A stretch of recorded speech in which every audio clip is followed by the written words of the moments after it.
शौर्य और प्रामाणिकता के लिए भारतीय समूह के महार जाति का अपना अलग इतिहास रहा है और ये इतिहास शिवाजी महाराज के शासन काल से हमें दिखाई पड़ता है। इसी काल से इस महार समाज के शौर्य और प्रामाणिकता को अंग्रेजों ने देखा और इसी के बलबूते ईस्ट इंडिया कंपनी के सेना में महार समुदाय को सैनिकी रूप में प्रवेश मिला। और यही वो समय था जब महारों को अपना शौर्य, अपनी युद्ध कला और ताकत दिखाने का मौका मिला। अंग्रेजों ने 1856 तक महार बटालियन की 29 बटालियनों का निर्माण किया जो आज तक बरकरार है। सन 1817 दूसरा बाजीराव पेशवा और अंग्रेज इनके आपसी संबंधों में बसे ही तह ज्यादा समय तक नहीं टिक सका और इसी कारण वहां खटास पैदा हो गई। और इसी वजह से 5 नवंबर 1817 को खड़की की लड़ाई और 18 नवंबर 1817 को एरवडा की लड़ाई का आगाज हुआ।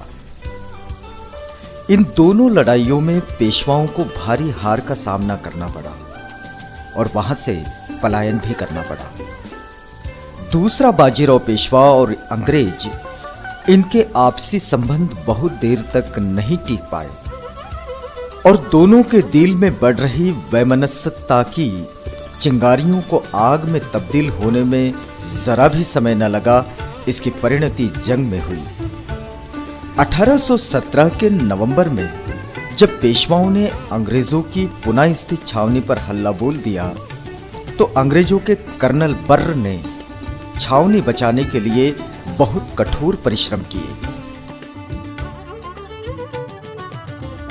पर पेशवाओं के विशाल सेना के सामने उनकी एक न चली और उनका प्रयास असफल रहा।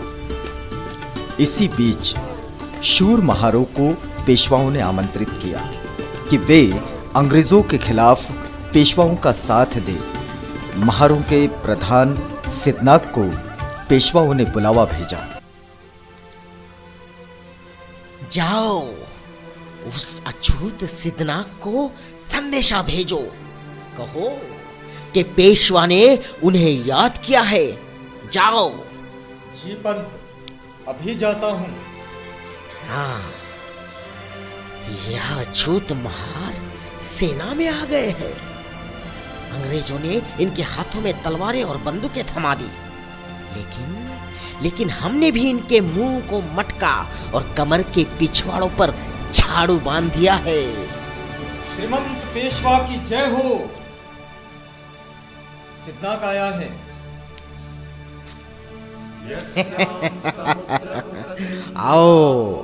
आओ सिद्धनाथ, कैसे हो? अब तुम्हारे शौर्य दिखाने का वक्त आ गया है सिद्धनाथ। हम अंग्रेजों के खिलाफ जंग का ऐलान करने जा रहे हैं। जोहार माय बाप, जोहार। जंग का ऐलान? हाँ सिद्धनाथ, जंग का ऐलान। और तुम्हें हमारे लिए अंग्रेजों के खिलाफ लोहा लेना पड़ेगा। ठीक है माय बाप, पर हमें क्या मिलेगा? क्या मिलेगा मतलब? आज तक तुम्हें क्या मिला है जो आज मिलेगा?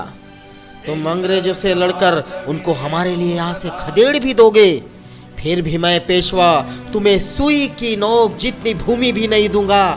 समझे सिद्धनाथ?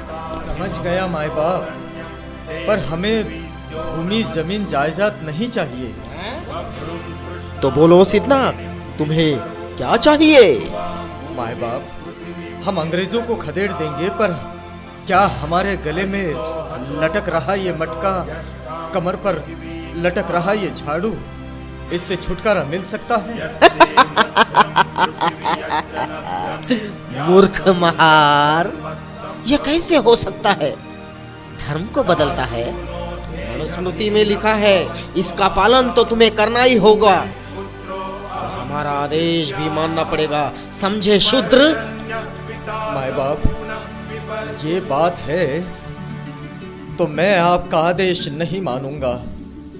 और ना ही आपकी परंपरा। जोहार माय बाप।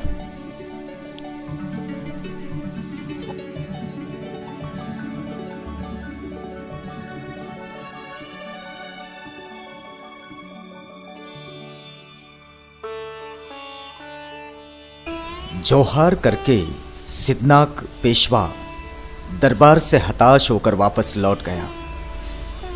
पेशवा के ये शब्द, सुई के नोक इतनी जमीन भी मैं तुम्हें नहीं दूंगा, उसके कर्ण पटलों पर तोफ के गोलों जैसे मार कर रही थी और सिद्धनाक के मन में विद्रोह की आग ज्वालामुखी बन गई थी। युद्ध की चिंगारियां पड़ी। पुणे में अंग्रेजों की छावनी पर पेशवाओं ने धावा बोल दिया। इस वक्त कर्नल बर्र मुश्किल में फंस गया था और पेशवा सैनिकों ने उसे चारों ओर से घेर लिया था। अब कर्नल बर्र को बचाने के लिए बाहर से सैनिक सहायता की बड़ी आवश्यकता थी। इस समय 2nd battalion 1st regiment Bombay native infantry, ये बटालियन पुणे से 39 मील की दूरी पर थिरूर गांव में थी। वहां महार बटालियन का प्रमुख कैप्टन फ्रांसिस टेटन ये था और उस महार बटालियन में सिद्धनाक, रायनाक, सोमनाक, गोदनाक आदि महार सैनिक भी शामिल थे। कर्नल बर्ग को बचाने के लिए कैप्टन फ्रांसिस स्टॉटन के साथ महार बटालियन शिरूर से पुणे के लिए रवाना हुई। ये दिन था 31 दिसंबर 1817 का। रात का समय था। बहुसंख्य महार सैनिकों के साथ कैप्टन स्टेटन 500 पैदल सैनिक, 300 घुड़सवार, 5 बटालियन अफसर और 24 ब्रिटिश सैनिकों के साथ निकल पड़ा। पूरी रात पैदल चलने के बाद 25 मील दूरी काटते हुए ये बटालियन सुबह भीमा नदी के तट पर पहुंच गई और नदी के दूसरी ओर पेशवाओं की विशाल सेना, जिसमें 5000 पैदल सैनिक, 25,000 घुड़सवार, बहुत बड़ा तोपखाना तैनात था। अगर आज पेशवा कर्नल बर्ग को मात देते हैं तो उधर मध्य भारत में शिंदे, होलकर और भोसले ये सब मिलकर जनरल स्मिथ का खात्मा कर सकते थे और ऐसा हुआ तो भारत में अंग्रेजों का शासन खत्म हो सकता था। इस बात की चिंता अंग्रेजों को थी, इसलिए यह जंग बहुत ही महत्वपूर्ण थी। स्टेटन ने अपनी सेना व्यूह रचना के तहत पेशवाओं के आंखों में धूल झोंककर कोरेगांव में लाई, जहां से तोपों की बौछार पेशवों पर कर सके। अचूक निशाने पर तोफे लगाए गए और जंग शुरू हो गई। दोनों तरफ से तोफे चली, गोलियों की बौछार शुरू हुई और पेशवा सेना ने धावा बोल दिया। युद्ध की ललकारियां उठी, आक्रमण! दोनों ओर से गोलीबारियां जारी थी, पर स्टेटन पेशवा सेना को रोक नहीं पाया और स्टेटन के सैनिक मारे जाने लगे। पेशवाओं के पास अरब, गोस्वामी और मराठों की बहुत बड़ी विशाल सेना थी। धीरे धीरे स्टेटन की सेना को भूख और प्यास सताने लगी। अंग्रेज लेफ्टिनेंट चिशोल चिल्लाने लगा, चिशोल, डरो नहीं, आखिरी गोली बंदूक में हो तब तक लगे रहो, डरो नहीं। कैप्टन, पर हमारी तादाद बहुत कम है। डरो नहीं, हमारे साथ महार बटालियन है। चिशोल, डरो नहीं। पॉटिनसन, लड़ते रहो, एक होकर लड़ते रहो। Yes sir. सिद्धनाक महार, आगे बढ़ो, हमला बोलो, तैयार हो जाओ। जी हुजूर, बिल्कुल तैयार है हम शूर जाति के सैनिक हैं हुजूर, हम नहीं हटेंगे। रायनाक, वीरनाक, दाएं से हमला बोलो, गोली चलाओ, गोली! गोदनाक, हरनाक, गन्नाक, तुम बाएं से लगे रहो, डरो नहीं। जाननाक, क्या तुम तैयार हो? हाँ सिद्धनाक, तैयार है? हल्ला बोलो, हल्ला! लेफ्टिनेंट चिशोल और पोटिसन मारे गए हैं। डरो नहीं हुजूर, हम है ना, हम ही जीतेंगे। आप हम पर भरोसा रखो। सिद्धनाक, अंबनाक, गणनाक मारे जा चुके हैं। लड़ते रहो, लड़ते रहो, उन्हें मत देखो। निशाना लगाओ, निशाना, खदेड़ दो उन्हें। ये हमारे अस्तित्व की लड़ाई है साथियों। गले में लटका मटका और कमर के झाड़ू से छुटकारा पाना है। हमें लड़ना ही होगा। धन्यवाद। ठीक है सिद्धनाक, अब हम ही जीतेंगे। आक्रमण!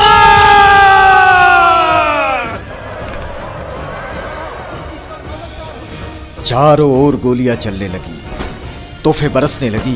भीमा नदी का तट लहूलुहान हो गया। कर्नल स्टेटन गरज रहा था, पोटिन्सन और चिशेल्म का बलिदान व्यर्थ मत जाने दो। रामनाक, यशनाक का बलिदान व्यर्थ मत जाने दो। जीत हमारी है, लड़ते रहो। महार बटालियन ने ऐसा हमला चढ़ाया कि पेशवाओं के सैनिक समझ ही नहीं पाए। और 1 जनवरी 1818 की वो रात, 9 बजे का वो समय, पेशवाओं के सैनिक भागने लगे। भागो, भागो, अपनी जान बचाकर भागो, ये चिल्लाने लगा। अंग्रेज और महार बटालियन के 834 सैनिकों ने पेशवाओं के 600 सैनिकों को मार गिराया। 20,000 पेशवा सैनिक भागने लगे। अंग्रेज सैनिक और महार बटालियन ने बड़ी शौर्य के साथ उनका पीछा किया। पेशवाओं के सैनिक रण छोड़कर भाग गए। विजय स्टेटन की हुई। सिद्धनाक, रायनाक, गणनाक आदि महार सैनिकों ने भीमा नदी का पानी पीकर अपनी पिछले 25 घंटों की प्यास तथा भूख मिटाई। और यही वो दिन है जब महारों के गले से लटका मटका और कमर का झाड़ू महारों ने त्याग दिया, गुलामी को त्याग दिया। इस घटना को याद करने के लिए अंग्रेजों ने भीमा नदी के तट पर विशाल स्तंभ का निर्माण किया और उस पर शूरवीर महार सैनिकों का नाम भी अंकित किया। पश्चिम दिशा में अंग्रेजों ने विजय लेख अंकित किया है।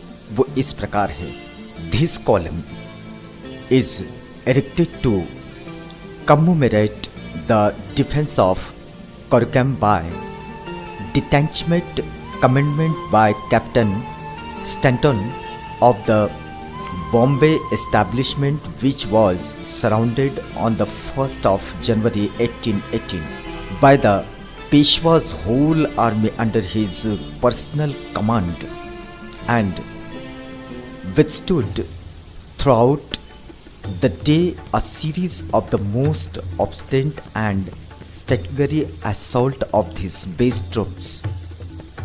Captain Stanton, under the most appealing circumstances, preserved in his desperate resistance and seconded by the unconquerable spirit of his detachment, at length achieved the single discomfiture of the enemy and accomplished one of the produced triumphs of the British Army in the East.